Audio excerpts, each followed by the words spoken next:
അധ്യായം 29. രാമ-രാവണ യുദ്ധത്തിൻ്റെ തയ്യാറെടുപ്പുകൾ രണ്ടു പക്ഷക്കാരും തുടങ്ങിയതു മുതൽ കുട്ടികൾക്ക് കഥ കേൾക്കാൻ ഉഷാറ് കൂടി. കഥ പറയാൻ പിന്നെ വൈകിക്കാനൊക്കുമോ? മുത്തച്ഛൻ കഥ ആരംഭിച്ചു. രാവണൻ്റെ രാജസദസ്സിലേക്ക് ആരോ പതിവില്ലാതെ വരുന്നു. ആരാണ് ആ വൃദ്ധൻ?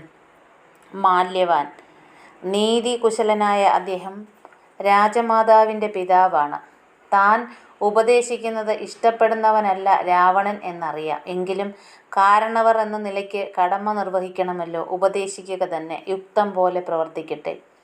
സീത ലങ്കയിൽ വന്ന അന്നു മുതൽ രാജ്യത്ത് ദുശ്ശകുനങ്ങളാണ്. ശരിയല്ലേ?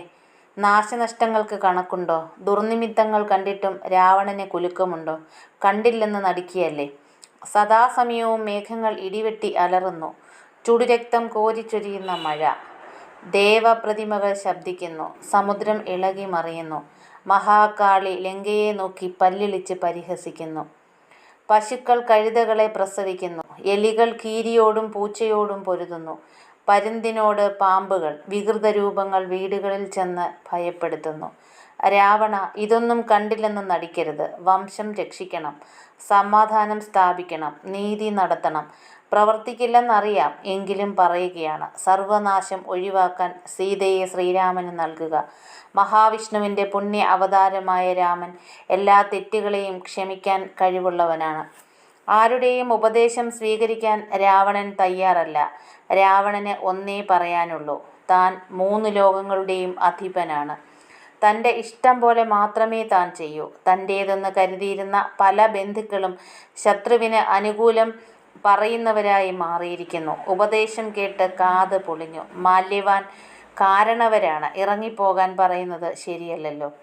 രാവണൻ മന്ത്രിമാരോടൊപ്പം പുറത്തേക്ക് ഇറങ്ങി നടന്നു. മാളിക മുകളിൽ നിന്ന് വാനരപ്പടയെ നിരീക്ഷിച്ചതു മുതൽ രാവണൻ്റെ തലകളിൽ യുദ്ധതന്ത്രത്തെപ്പറ്റിയുള്ള ചിന്തകൾ മാത്രമായി.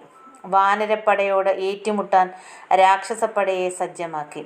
മാല്യവാൻ സ്ഥലം വിട്ടു. രാവണൻ മന്ത്രിമാരോടൊപ്പം വീണ്ടും രാജസദസ്സിലെത്തി. രാവണൻ രാജസദസ്സിലിരിക്കുന്നത് ശ്രീരാമൻ കണ്ടു. അമ്പട രാവണ! ഒരമ്പെടുത്ത് വിട്ടു. വെൺകൊറ്റക്കുടകളും കിരീടവും തെറിച്ചു വീണു. രാവണൻ തീരെ പ്രതീക്ഷിക്കാത്ത സംഭവമായിരുന്നു അത്. നാണക്കേട് തോന്നി. ഒന്നും പറയാതെ രാവണൻ അന്തഃപുരത്തിലേക്ക് പോയി. യുദ്ധം നീട്ടിക്കൊണ്ടു പോയിക്കൂടാ.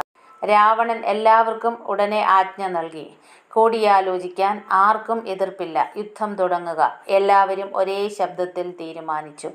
പോത്ത്, ഒട്ടകം, കഴുത, പുലി, സിംഹം എന്നീ മൃഗങ്ങളെ വാഹനങ്ങളാക്കിയ സൈന്യങ്ങളും വാൾ, ശൂലം, വടി, വേൽ, വില്ല്, കയറ് എന്നീ ആയുധങ്ങൾ ഏന്തിയ രാക്ഷസന്മാരും കോട്ടവാതിലുകളിൽ എത്തിച്ചേർന്നു. വാനരപ്പട മലകൾ അടർത്തിയും മരങ്ങൾ പുഴക്കിയെടുത്തും രാക്ഷസ സേനയോട് ഏറ്റുമുട്ടി. പലതരം ഗർജനങ്ങൾ, മൃഗങ്ങളുടെ രോദനങ്ങൾ, ആനകളുടെ ചിഹ്നം വിളികൾ, കുതിരകളുടെ കുളമ്പടികൾ, മുറിവേറ്റവരുടെ കരച്ചിലുകൾ ആകെയൊരു ബഹളം. വാനരന്മാർ നഖങ്ങളും പല്ലുകളും കൊണ്ട് രാക്ഷസന്മാരെ ആക്രമിച്ചു. മരങ്ങളും പാറകളും എടുത്തെറിഞ്ഞു. രാക്ഷസന്മാർ കോട്ടയ്ക്ക് പുറത്തു കടന്ന് ആയുധങ്ങളെടുത്ത് വാനരസേനയെ നേരിട്ടു. യുദ്ധം ഭയങ്കരമായിരുന്നു. ചോരയും മാംസവും സർവത്ര. ആയിരക്കണക്കിന് വാനരന്മാരെ രാക്ഷസന്മാരും രാക്ഷസന്മാരെ വാനരന്മാരും കൊന്നൊടുക്കി. വാനര സൈന്യം ഗർജിച്ചുകൊണ്ട് കൂടുതൽ ശക്തിയോടെ രാക്ഷസന്മാർക്കു നേരെ ആഞ്ഞടിച്ചു. വാനരപ്പടയെ നേരിടാൻ രാവണൻ പ്രത്യേക കൽപ്പനകൾ നൽകി. രാക്ഷസന്മാരെ സജ്ജമാക്കി. മരണം ഭയപ്പെട്ട് യുദ്ധത്തിൽ നിന്ന് പിൻവാങ്ങുന്നവർക്ക് കടുത്ത ശിക്ഷ നൽകി. സൈന്യബലം വർദ്ധിപ്പിച്ചു. വീണ്ടും ശക്തിയാർജിച്ച് രാക്ഷസ സൈന്യം അതികായൻ, പ്രഹസ്തൻ, മഹാനാഥൻ, മഹോദരൻ, ദേവശത്രു, നികുംഭൻ, ദേവാന്തകൻ, നരാന്തകൻ എന്നീ പ്രബലന്മാരോടൊപ്പം വാനരന്മാരോട് ഏറ്റുമുട്ടി. ചിലർ ലക്ഷ്മണനാൽ വധിക്കപ്പെട്ടു. മറ്റു ചിലർ സുഗ്രീവനാലും ഹനുമാനാലും അംഗദനാലും. മരിച്ചവർക്ക് കണക്കില്ല. ഇത്തവണയും വിജയം വാനരപക്ഷത്തായിരുന്നു. ശ്രീരാമ തേജസ് ഉൾക്കൊണ്ട് വാനരന്മാർ ശക്തിയാർജിച്ചതിൽ അത്ഭുതപ്പെടാനില്ല. ദേവകാര്യത്തിന് വേണ്ടി പൊരുതുന്നത് അവരാണല്ലോ. അതികായൻ തുടങ്ങിയ മഹാരഥന്മാർ യുദ്ധത്തിൽ ഒടുങ്ങിയത് കേട്ട് രാവണൻ മനോവേദനയോടെ ലങ്കയുടെ സംരക്ഷണം ഇന്ദ്രജിത്തിന് നൽകി. രാമനോട് പൊരുതാൻ പുറപ്പെട്ടു. രാവണൻ ദിവ്യരഥത്തിലേറി രാമനു നേരെ പാഞ്ഞെടുത്തു. നിരവധി വാനരന്മാരെ കൊന്നു. സുഗ്രീവനെ തറപറ്റിച്ചു. വിഭീഷണൻ ഗദയുമെടുത്ത് ശത്രുകൂടാരത്തിൽ നിൽക്കുന്നത് കണ്ടപ്പോൾ രാവണന് സഹിച്ചില്ല. മായാസുരൻ തനിക്കു നൽകിയ മായാശക്തി വിഭീഷണൻ നേരെ പ്രയോഗിച്ചു. അതുകണ്ട് ലക്ഷ്മണൻ വിഭീഷണന്റെ മുന്നിലെത്തി തടസ്സമുണ്ടാക്കി. ആ ശക്തി മഹത്തായതാണ്. ലക്ഷ്മണനിൽ അത് പതിച്ചു. ലക്ഷ്മണൻ മോഹാലസ്യപ്പെട്ടു വീണു. രാക്ഷസ സൈന്യം ഗർജിച്ചുകൊണ്ട് വിജയഭേരി മുഴക്കി. ആർത്തട്ടഹസിച്ച് വീണുകിടക്കുന്ന ലക്ഷ്മണനെ എടുക്കാൻ രാക്ഷസന്മാർ ഓടിയെത്തി. പക്ഷേ അവർക്ക് ലക്ഷ്മണനെ പൊക്കാൻ കഴിയുന്നില്ല. മഹാവിഷ്ണുവിൻ്റെ അംശാവതാരമാണ് ലക്ഷ്മണൻ. ഒരു രാക്ഷസന് മഹാവിഷ്ണുവിനെ പൊക്കിയെടുക്കാൻ കഴിയുമോ? ലക്ഷ്മണനെ എടുത്തുകൊണ്ടുപോകാൻ ശ്രമിച്ച രാവണനു നേരെ ഹനുമാൻ പെട്ടെന്ന് ചാടി വീണു. രാവണന്റെ നെഞ്ചിൽ ആഞ്ഞടിച്ചു. രാവണൻ പ്രഹരമേറ്റ് മുട്ടുകുത്തി നിലം പതിച്ചു. ശരീരത്തിൽ നിന്ന് കുടുകുടെ ചോരയൊലിച്ചു. തളർന്ന് തേർത്തട്ടിലിരുന്നു.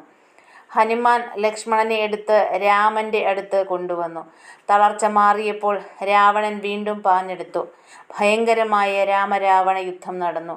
രാമബാണമേറ്റ് രാവണൻ മോഹാലസ്യപ്പെട്ടു. കയ്യിൽ നിന്ന് വില്ല് തെറിച്ചു വീണു. രാമൻ കിരീടങ്ങൾ തകർത്തു. നിരായുധരോട് യുദ്ധം ചെയ്യരുതല്ലോ. രാവണനെ പോകാൻ അനുവദിച്ചു. രാവണന് ജീവിതത്തിൽ ആദ്യമായി കിട്ടിയ തിരിച്ചടി. രാവണൻ ലജ്ജിതനായി അന്തഃപുരത്തിലേക്ക് മടങ്ങി. ലക്ഷ്മണൻ എഴുന്നേറ്റില്ല. രാമൻ അടുത്തുവന്ന് ആ ശരീരം തലോടി. മാരുതിയെ വിളിച്ചു. ദിവ്യ ഔഷധം കൊണ്ടുവരേണ്ടിയിരിക്കുന്നു. മറ്റു മാർഗങ്ങളില്ല. ഹനുമാൻ ഉടനെ യാത്രയായി. രാവണൻ എങ്ങനെയോ ഈ വിവരം അറിഞ്ഞു. ലക്ഷ്മണൻ ഉയർത്തെഴുന്നേൽക്കാൻ പാടില്ല. യഥാസമയം ഔഷധം എത്തിച്ചുകൂടാ. മാർഗതടസ്സങ്ങൾ ഉണ്ടാക്കിയാലും മായയാൽ ഹനുമാനെ തെറ്റിദ്ധരിപ്പിച്ചും പ്രതിബന്ധങ്ങൾ ഉണ്ടാക്കണം. രാത്രി തന്നെ കാലനേമിയുടെ ഭവനത്തിലെത്തി. രാവണൻ ശോകാകുലനാണ്. തൻ്റെ വരവിൻ്റെ ഉദ്ദേശ്യം രാവണൻ കാലനേമിയെ അറിയിച്ചു. ലക്ഷ്മണന് ദിവ്യ ഔഷധം കിട്ടാനുള്ള വഴികൾ തടയണം. അതിന് തന്നെ സഹായിക്കണം. രാവണൻ കാര്യങ്ങൾ തുറന്നു പറഞ്ഞു. താൻ ചെയ്യേണ്ടതെന്തെന്നുകൂടി വ്യക്തമാക്കാൻ കാലനേമി ആവശ്യപ്പെട്ടു. മായാവിയാണ് കാലനേമി. അത് രാവണനറിയാം. മുനിവേഷം ധരിച്ച് ഹനുമാനെ ഭ്രമിപ്പിക്കണം.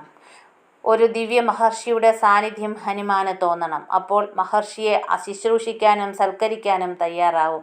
അങ്ങനെ വരുമ്പോൾ ഔഷധമെത്താൻ താമസം നേരിടും. ഹനുമാനും ലക്ഷ്മണനുമാണ് വാനരപ്പടയ്ക്ക് ഏറെ കരുത്ത് നൽകുന്നവർ. പിന്നെയെല്ലാം യുക്തം പോലെ. രാവണൻ പറഞ്ഞതെല്ലാം ചെയ്തു കൊള്ളാമെന്ന് കാലനേമി ഏറ്റു. പക്ഷേ രാവണൻ ആപത്ത് വരുത്തി വയ്ക്കുകയാണെന്ന് കാലനേമി ഓർമ്മിപ്പിച്ചു. തനിക്ക് മരിക്കാൻ മടിയില്ല. മാരീചന് ഉണ്ടായത് തനിക്കും സംഭവിക്കും. രാവണനാണ് ഓർക്കേണ്ടത്. തൻ്റെ പുത്രനും പൗത്രനും ബന്ധുക്കളും എല്ലാം കൊല്ലപ്പെട്ടു. വംശം നശിച്ച് രാവണൻ മാത്രം എന്തിനു ജീവിക്കണം? സീതയെ രാമനെ ഏൽപ്പിക്കുക. രാജ്യം വിഭീഷണനും. ശേഷിച്ച കാലം മുനിമാരോടൊപ്പം കാട്ടിൽ കഴിയുക. കാലനേമി രാവണനെ മായയിൽ നിന്ന് അകറ്റാനൊരു ശ്രമം നടത്തി. വൈര്യം വിട്ട് രാമനെ ഭജിക്കാൻ ഉപദേശിച്ചു. ഉപദേശം കേട്ടു മടുത്തു. രാവണൻ രോക്ഷം കൊണ്ടു വാളൂരി കാലനേമിയെ വെട്ടാൻ തുനിഞ്ഞു. ഉപദേശിച്ചിട്ട് കാര്യമില്ലെന്നറിയാം. എങ്കിലും തൻ്റെ കടമ നിർവഹിച്ചതാണ്. കാലനേമി എല്ലാം സമ്മതിച്ച് അവിടം വിറ്റു. കാലനേമി മുനിയായി ചമഞ്ഞു. ആശ്രമം തീർത്ത് ഹനുമാനെയും പ്രതീക്ഷിച്ച് വനത്തിൽ താമസിച്ചു. ഹനുമാൻ ആകാശത്തിലൂടെ പോകുമ്പോൾ മഹർഷിയെ കണ്ടു. കൂടെ ശിഷ്യന്മാരുമുണ്ട്. ദിവ്യനാണെന്ന് തോന്നി. ആശ്രമത്തിൽ കയറി വന്ദിച്ചു. ശിവപൂജ കഴിഞ്ഞ് വന്ന മുനിയെ ഹനുമാൻ പരിചയപ്പെട്ടു. വരവിൻ്റെ ഉദ്ദേശ്യം അറിയിച്ചു. ലക്ഷ്മണനും വാനരന്മാരും ആലസ്യം മാറി ഉണർന്നതായി ദിവ്യദൃഷ്ടി കൊണ്ട് കണ്ടുവന്ന് മുനി ഹനുമാനെ സമാധാനിപ്പിച്ചു. ഹനുമാൻ സന്തോഷിച്ചു. ഇനി ദ്രോണഗിരിയിലേക്ക് യാത്ര വേണ്ട, വേഗം മടങ്ങാം. ആശ്രമത്തിൽ നിന്ന് വെള്ളം കുടിച്ചു. എങ്കിലും ദാഹം തീർന്നില്ല. തടാകത്തിലേക്ക് തന്നെ പോകാം. അവിടെ ധാരാളം വെള്ളമുണ്ട്. കുടിക്കാം, കുളിക്കാം, ക്ഷീണം തീരും. തടാകത്തിലിറങ്ങി കാലിൽ എന്തോ കടിച്ചു തൂങ്ങുന്നു. എന്താണത്? ഒരു പെൺമുതല. ഹനുമാന് ദേഷ്യം വന്നു. മുതലയുടെ വായ് പിളർന്ന് കൊന്നു. മുതലയ്ക്ക് ശാപമോക്ഷം കിട്ടി. അതൊരു അപ്സരസായിരുന്നു. മുനിയുടെ ശാപം കൊണ്ട് മുതലയായി. പേര് ധന്യമാലി. അവൾ സന്തോഷിച്ചു. ഹനുമാനെ ഒരു സത്യം അറിയിച്ചു. ആശ്രമത്തിലുള്ള മഹർഷി രാവണന്റെ കിങ്കരനാണ് കാലനേമി. ആ കപടമുനിയെ വധിച്ചു വേണം ദ്രോണഗിരിയിലേക്ക് പോകാൻ. ഹനുമാൻ ഉടൻ തന്നെ ആശ്രമത്തിലേക്ക് കുതിച്ചു. മായാവി രാക്ഷസനെ തലയ്ക്കടിച്ചു കൊന്നു. ആ ദുഷ്ടൻ തനിക്ക് എന്തൊക്കെ തടസ്സങ്ങളാണ് ഉണ്ടാക്കിയത്. തന്മൂലം ഔഷധം എത്തിക്കാൻ വൈകി. ഞൊടിയിടയിൽ മരുത്വാ മലയിലെത്തി. ധൃതി കൊണ്ടാണോ എന്നറിയില്ല. മരുന്ന് കാണുന്നില്ല. തപ്പിത്തിരഞ്ഞ് സമയം കളയണ്ട. പർവ്വതം തന്നെ പുഴക്കിയെടുത്തു. ഹനുമാൻ ലങ്കയിലേക്ക് പാഞ്ഞു. ദിവ്യ ഔഷധത്തിൻ്റെ പ്രഭാവത്താൽ ലക്ഷ്മണനും മറ്റും മോഹാലസ്യം വിട്ടുണർന്നു. ഇനി കഥ നാളെ. പോയി ഉറങ്ങിൻ. എല്ലാവരും ഊണ് കഴിഞ്ഞു. കഥ കേൾക്കാൻ എല്ലാവരും എത്തിക്കഴിഞ്ഞു. കഥ തുടർന്നു. രാമനും രാവണനും തമ്മിൽ ഏറ്റുമുട്ടി. രാമരാവണ യുദ്ധം. ആ യുദ്ധമാണ് രാമായണത്തിൻ്റെ ഏറ്റവും വലിയ യുദ്ധം. സിംഹവും മാനിയും തമ്മിൽ പോലെ, ഗരുഡനും പാമ്പും പോലെ, മനുഷ്യനും രാക്ഷസനും തമ്മിൽ, നന്മയും തിന്മയും തമ്മിൽ വിശ്രമമില്ലാത്ത യുദ്ധം. മുറിവേൽക്കൽപ്പെട്ട രാവണൻ വ്യഥ പൂണ്ടിരുന്നു. മുമ്പ് ഒരിക്കലും രാവണൻ യുദ്ധഭൂമിയിൽ തളർന്നിരുന്നിട്ടില്ല. ധൈര്യം കുറയുകയാണോ? ഇല്ല, കുറവൊന്നുമില്ല. രാവണന്റെ ചിന്തകൾ പുറകോട്ടോടി. രാവണന്റെ അന്തകനാണ് ശ്രീരാമൻ, മഹാവിഷ്ണുവിൻ്റെ അവതാരം. തൻ്റെ വരബലത്തെ ചോദ്യം ചെയ്തുകൊണ്ട് ഭഗവാൻ മനുഷ്യനായി ജന്മമെടുത്തു. പണ്ട് രാജർഷി അനാരണ്യനും വേദവതിയും തനിക്ക് നൽകിയ ശാപം ഏറ്റിരിക്കുന്നു. രാക്ഷസന്മാരുടെ വംശനാശത്തിൻ്റെ കാരണക്കാരൻ രാവണൻ തന്നെ. വിഭീഷണൻ നേരത്തെ തന്നെ ശത്രുപക്ഷത്ത് ചേർന്നവനാണ്. കുംഭകർണനാണ് ഇനി ബാക്കിയുള്ളത്. അവനൊരു മൂഢനാണ്. സദാ ഉറക്കം തന്നെ. മഹാശക്തനായിട്ട് എന്തു കാര്യം? ഉറക്കം കഴിഞ്ഞിട്ട് അവന് സമയമുണ്ടോ? എന്തായാലും അവനെ ഉണർത്തുക തന്നെ. രാവണൻ ആജ്ഞ നൽകി. രാവണ കിങ്കരന്മാർ വളരെ പണിപ്പെട്ട് കുംഭകർണനെ ഉണർത്തി. രാജ്യത്തിലുണ്ടായ വിപത്തിനെക്കുറിച്ച് രാവണൻ കുംഭകർണനോട് പറഞ്ഞു. ശൂരന്മാരായ പുത്രന്മാരും പൗത്രന്മാരും ബന്ധുക്കളും എല്ലാം കൊല്ലപ്പെട്ടു കഴിഞ്ഞു. ഞാൻ എന്തു ചെയ്യണം? അനവസരത്തിലെ രാവണന്റെ ചോദ്യം കേട്ട് കുംഭകർണൻ പൊട്ടിച്ചിരിച്ചു. എല്ലാം പാപകർമ്മത്തിൻ്റെ ഫലം. അനുഭവിക്കാനുള്ളത് സ്വയം അനുഭവിച്ചു തന്നെ തീരണം. അന്ന് രാമനും സീതയും ആരെന്നറിയിച്ചപ്പോൾ ജ്യേഷ്ഠൻ പൊട്ടിത്തെറിച്ചു. ഞാൻ കുടുംബദ്രോഹിയായി, രാജ്യദ്രോഹിയെന്ന മുദ്രകുത്തി. ശരിയല്ലേ? തന്നെ ഉപദേശിക്കുവാനുള്ള കുംഭകർണന്റെ ഒരുക്കം രാവണൻ ഇഷ്ടപ്പെട്ടില്ല. രാവണൻ കോപം ഉള്ളിലൊതുക്കി. കുംഭകർണൻ എന്തു ചെയ്യുമെന്നറിയട്ടെ. മറുപടി ഒന്നും പറഞ്ഞില്ല. ബ്രഹ്മാവ് രാവണന് മനുഷ്യനാൽ മരണം വിധിച്ചിട്ടുള്ളതാണ്. അത് നടക്കാതിരിക്കുമോ? ആർക്കും വൈരാഗ്യം ഉണ്ടാക്കാതിരുന്നെങ്കിൽ കുറേ കാലം കൂടി രാക്ഷസ ചക്രവർത്തിയായി ജീവിക്കാമായിരുന്നു. അതിനും വഴിയില്ല. ഇനിയെങ്കിലും രാമനോടുള്ള വിരോധം മതിയാക്കൂ. മഹാവിഷ്ണുവിൻ്റെ അവതാരമായ ആ പുണ്യപുരുഷനെ ഭജിക്കൂ. ഭഗവാൻ കാരുണ്യവാനാണ്. തെറ്റുകൾ ക്ഷമിക്കാൻ കഴിവുള്ളവനാണ്. ശ്രീരാമൻ അവതാര പുരുഷനാകിയാൽ അത് ഒരു കീഴ്പ്പെടലല്ല. കുംഭകർണന്റെ ഉപദേശം കേട്ട് രാവണൻ ക്രുദ്ധനായി ചാടി എഴുന്നേറ്റു. അനുജനെ അറിയിച്ചു. നീ ബുദ്ധിമാനാണെന്ന് നടിക്കുകയാണോ? രാവണൻ ആരാണെന്നാ കരുതിയത്? രാക്ഷസ ചക്രവർത്തിയാണ്. തന്നെ ഉപദേശിക്കാൻ കുംഭകർണൻ ആര്? കുടുംബസ്നേഹമുണ്ടെങ്കിൽ ശത്രുവിനോട് പൊരുതാം. ബന്ധങ്ങൾക്ക് വിലയില്ലെന്നാണ് കരുതുന്നതെങ്കിൽ പോകാം, ഉറങ്ങാം. ഒന്നിനും തടസ്സമില്ല. അനുജനായി പോയില്ലേ? അനുസരിക്കുക തന്നെ. കുംഭകർണൻ യുദ്ധത്തിന് പുറപ്പെട്ടു. യുദ്ധത്തിൽ മരിക്കാം, രാമബാണമേറ്റാൽ മുക്തി നേടാം. കുംഭകർണൻ ഘോരാട്ടഹാസത്തോടെ വാനരപ്പടയെ നേരിടാൻ കോട്ടമതിൽ കടന്നു വന്നു. കയ്യിൽ കിട്ടിയ വാനരന്മാരെ പിടിച്ചു തിന്നു. ചിറക് വെച്ച മല പോലെ കുംഭകർണൻ വിലസി. കാലാന്തകനെ പോലെ കുംഭകർണന്റെ വരവ് കണ്ട് വാനരന്മാർ നെട്ടോട്ടമോടി. കുംഭകർണന്റെ ഇരുമ്പുലക്കയോട് എതിരിടാൻ വാനരന്മാർ വിഷമിച്ചു. വിഭീഷണൻ ജ്യേഷ്ഠനെ കണ്ടു. അടുത്തു ചെന്ന് കാലടികൾ വണങ്ങി. വിഭീഷണൻ വംശദ്രോഹിയല്ല. തന്നോട് ക്ഷമിക്കണം, തന്നോട് ക്ഷമിക്കണം. കുംഭകർണൻ സഹോദരനെ മുറുകെ തഴുകി. താൻ രാവണനെ ഉപദേശിച്ചതും സീതയെ സമർപ്പിക്കാൻ പറഞ്ഞതും എല്ലാം വിഭീഷണൻ വിസ്തരിച്ചറിയിച്ചു. ജ്യേഷ്ഠൻ തന്നെ ചവിട്ടി വാളോങ്ങി ഭീഷണിപ്പെടുത്തിയപ്പോഴാണ് താൻ രാമനെ ശരണം പ്രാപിച്ചത്. കുംഭകർണൻ വിഭീഷണനെ തലോടി ആശ്വസിപ്പിച്ചു. രാമഭക്തൻ തെറ്റുകാരാകില്ല. തെറ്റു ചെയ്യാനും വിഭീഷണന് കഴിയില്ല. വംശരക്ഷയ്ക്കും രാക്ഷസന്മാരുടെ നന്മയ്ക്കും ഭഗവാനെ ആശ്രയിച്ച് ജീവിക്കുക. കുംഭകർണൻ വിഭീഷണന് ഉപദേശം നൽകി. മതയാനിയെപ്പോലെ കുംഭകർണൻ വാനരപ്പടയെ തകർത്തുകൊണ്ട് മുന്നേറി. വാനരന്മാരുടെ കൂട്ടക്കരച്ചിൽ കേട്ട് ശ്രീരാമൻ കുംഭകർണന് നേരെ വായവ്യാസ്ത്രം തൊടുത്തുവിട്ടു. വലത് കൈ അറ്റുപോയി. പക്ഷേ കുംഭകർണൻ ഒട്ടും കൂസാതെ ഇടത് കൈ കൊണ്ട് പന പിഴുതെടുത്ത് വീണ്ടും യുദ്ധക്കളത്തിലെത്തി. രാമബാണം ഇടത് കൈയും അരിഞ്ഞു വീഴ്ത്തി. രണ്ട് കൈയും നഷ്ടപ്പെട്ട കുംഭകർണൻ വാനരന്മാരെ തിന്നാൻ വായ് പിളർന്നുകൊണ്ട് അലറി അടുത്തു. 2 ശരങ്ങൾ അയച്ച് അവൻ്റെ കാലുകൾ മുറിച്ചു. കൂർത്തുമൂർത്ത ഒരു കൂട്ടം ശരങ്ങൾ കൊണ്ട് അവൻ്റെ വായ് നിറച്ചു. അവൻ പിടഞ്ഞു കരഞ്ഞു. ശ്രീരാമൻ ഉടൻ ബ്രഹ്മാസ്ത്രം ഉപയോഗിച്ച് തല അറുത്തു. പർവ്വതം പോലെ മുഴുത്ത തല ലങ്കാഗോപുരത്തിൽ ചെന്നു വീണു. ഉടൽ സമുദ്രത്തിലും. ദേവന്മാർ ശ്രീരാമനെ പുഷ്പവൃഷ്ടി ചെയ്തു അഭിനന്ദിച്ചു. കുംഭകർണൻ വധിക്കപ്പെട്ടു. ഇടിവെട്ടേറ്റ പോലെ രാവണൻ നിലം പതിച്ചു. അച്ഛനെ ഇന്ദ്രജിത്ത് ആശ്വസിപ്പിച്ചു. കരഞ്ഞിട്ടെന്തു ഫലം? ശക്തി സംഭരിച്ച് ശത്രുവിനെ നേരിടണം. ഇന്ദ്രനെ ജയിച്ചവനാണ് താൻ. അതിനുള്ള മാർഗങ്ങളും താൻ കണ്ടെത്തും. നികുംഭിലയിൽ ചെന്ന് അഗ്നിയെ തർപ്പണം ചെയ്ത് തേരും ദിവ്യായുധങ്ങളും നേടാൻ ഇന്ദ്രജിത്ത് തീരുമാനിച്ചു. ശക്തി ഇരട്ടിക്കും, ശത്രുവിനെ ജയിക്കാം, ദേവന്മാരെ കീഴടക്കാം. നികുംഭിലയിലെ യജ്ഞം നടക്കരുത്. ഹോമം വിജയകരമായി സമാപിച്ചാൽ ഇന്ദ്രജിത്തിനെ വധിക്കാൻ കഴിയില്ല. വിഭീഷണൻ വിവരമറിയിച്ചു. ഉടനെ ലക്ഷ്മണനെ കൊണ്ട് ഇന്ദ്രജിത്തിനെ കൊല്ലിക്കണം. ഹോമം നടക്കരുത്. ദിവ്യവരങ്ങൾ പലതും അവൻ നേടും. ലക്ഷ്മണന്റെ നേതൃത്വത്തിൽ ഹോമം അവസാനിപ്പിക്കുന്നതിന് മുമ്പായി തന്നെ വലിയൊരു വാനരപ്പട രാക്ഷസപ്പടയോട് ഏറ്റുമുട്ടി. ജാമ്പവാനും ഹനുമാനും മംഗദനും എല്ലാം ലക്ഷ്മണനോടൊപ്പം യുദ്ധം ചെയ്തു. വിഭീഷണൻ ലക്ഷ്മണന് രാക്ഷസതന്ത്രങ്ങൾ അപ്പപ്പോൾ പറഞ്ഞുകൊടുത്തു. രാക്ഷസ സൈന്യം നിശേഷം തകർക്കപ്പെട്ടുവെന്ന നിലയിലായപ്പോൾ ഇന്ദ്രജിത്ത് ഹോമവും നികുംഭിലയും വിട്ട് പുറത്തു വന്നു. തേരിലേറി ക്രോധത്തോടെ ലക്ഷ്മണന്റെ നേർക്ക് കുതിച്ചു ചാടി. അന്യോന്യം ശരമാരി തൂകി. ഭയങ്കര യുദ്ധം നടന്നു. ഇന്ദ്രജിത്തിന്റെ കവചം തകർത്ത് രഥത്തിൽ പതിച്ചു. ഇന്ദ്രജിത്ത് 1000 ബാണങ്ങൾ കൂട്ടത്തോടെ ഇത് ലക്ഷ്മണ കവചം ഛിന്ന ഭിന്നമാക്കി. 7 ദിവ്യശരങ്ങൾ ഹനുമാനും തൊടുത്തു. വിഭീഷണനെ ശത്രുപാളയത്തിൽ കണ്ടപ്പോൾ ഇന്ദ്രജിത്തിന്റെ കോപം ഇരട്ടിച്ചു. ഇന്ദ്രജിത്തിന്റെ ദൃഷ്ടിയിൽ വിഭീഷണൻ വഞ്ചകനാണ്, ശത്രുവിന്റെ ഭൃത്യനാണ്, വംശനാശം വരുത്തുന്ന മഹാപാപിയാണ്. 100 കണക്കിന് ബാണങ്ങൾ വിഭീഷണന് നേരെ തുരുതുരയച്ച് കോപം ശമിപ്പിച്ചു. ആരും ജയിക്കുന്നില്ല, തോൽക്കുന്നുമില്ല. ഒടുവിൽ ലക്ഷ്മണൻ ഇന്ദ്രാസ്ത്രം തൊടുത്തുവിട്ടു. ഇന്ദ്രജിത്ത് ശിരസറ്റ് വീണു. ദേവകൾ പൂമാരി ചൊരിഞ്ഞു. ലക്ഷ്മണൻ ജയാരവം മുഴക്കി. ശ്രീരാമൻ ലക്ഷ്മണനെ മാറോടണച്ച് പുണർന്നു.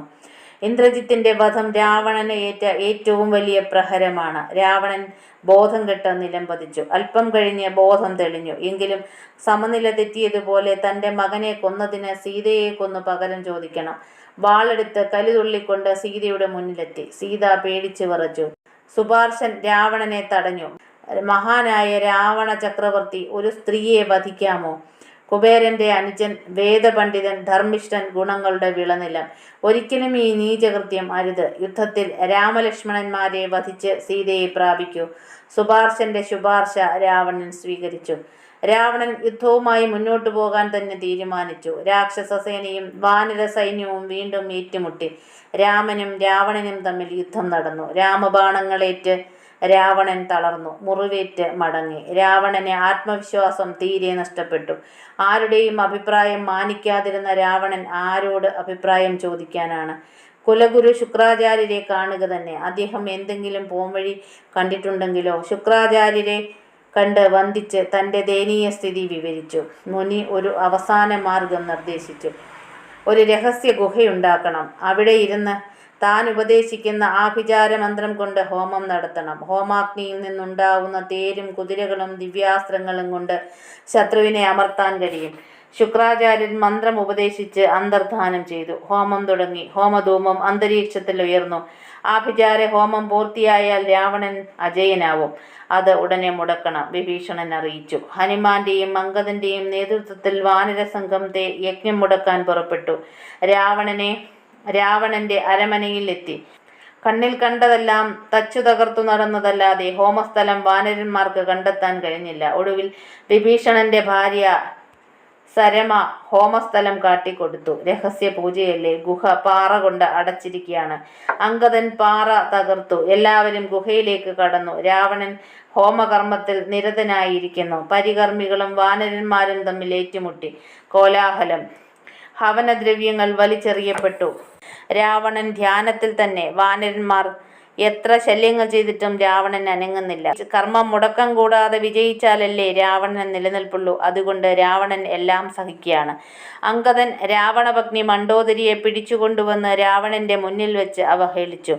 രത്നാഭരണങ്ങൾ തട്ടിപ്പൊട്ടിച്ചു. മുടിക്കെട്ടിൽ കുത്തിപ്പിടിച്ച് വലിച്ചിഴച്ച് നാണം കെടുത്തി. മണ്ഡോദരിയുടെ വിലാപം രാവണന് അവഗണിക്കാനായില്ല. പൗരുഷമുള്ള ഭർത്താവിന് യോജിച്ചതാണോ ഈ മൗനം? ഭാര്യയെ സംരക്ഷിക്കാൻ പോലും അശക്തനാണെങ്കിൽ യജ്ഞവും ഹോമവും നടത്തി നാട് സംരക്ഷിക്കാൻ കഴിയുമെന്ന് തോന്നുന്നുണ്ടോ? ഒരു ഹോമവും ധ്യാനവും എല്ലാം നശിച്ചു. ആഗ്രഹങ്ങൾക്ക് മാത്രം നാശമില്ല. മണ്ഡോദരിയുടെ വാക്കുകൾ കേട്ട് രാവണൻ കണ്ണു തുറന്നു. കോപത്തോടെ വാളൂരി അംഗദനെ വെട്ടി.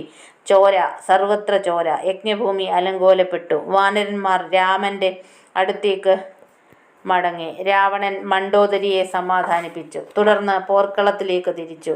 രാമനെ താൻ കൊല്ലും, അല്ലെങ്കിൽ രാമൻ തന്നെ കൊല്ലട്ടെ.